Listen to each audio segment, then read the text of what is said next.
A few days ago, 2 gorillas were heading home after a hunt. They ran into one of my teammates. It was the first time they'd ever seen a human. My teammate was frozen, terrified. He tried to calm the gorillas down. That's when he pulled out his gun. The gorillas saw the weapon, and instantly, everything changed. They weren't scared anymore. They were angry. My teammate panicked, pulled the trigger. Caesar heard the gunshot and rushed outside. The other gorillas were terrified too. One got hurt, and my teammate couldn't stop yelling for help. The injured gorilla was furious and helpless. It knew the power of human weapons, so it didn't dare get too close. We rushed to the scene. As we tried to figure out where these gorillas came from, the jungle erupted in chaos. A massive group of gorillas charged towards us. We were completely stunned. One gorilla, armed with a spear, led the charge. It was ready to attack, waiting for Caesar's command. Even though we had weapons, we were shaking with fear. Caesar stepped forward slowly, calming down the others.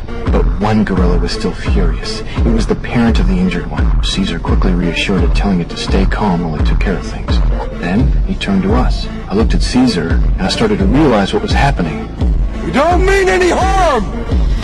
Apes, man. You think they understand what you're saying? Do they look like just apes to you?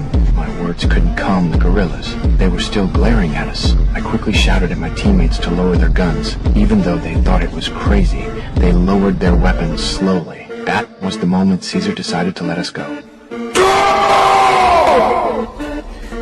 Holy shit.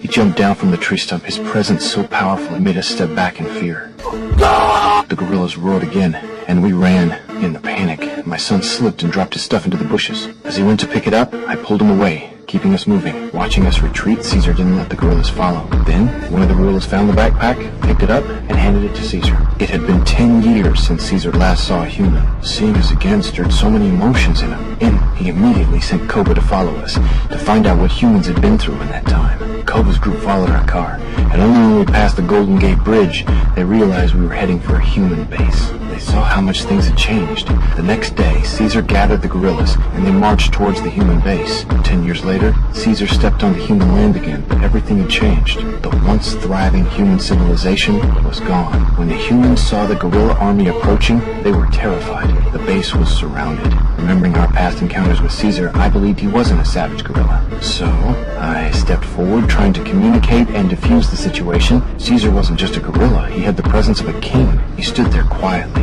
and we were already intimidated by his power. As I moved closer, Caesar approached on horseback. He scanned the crowd, then issued his first official warning. Apes!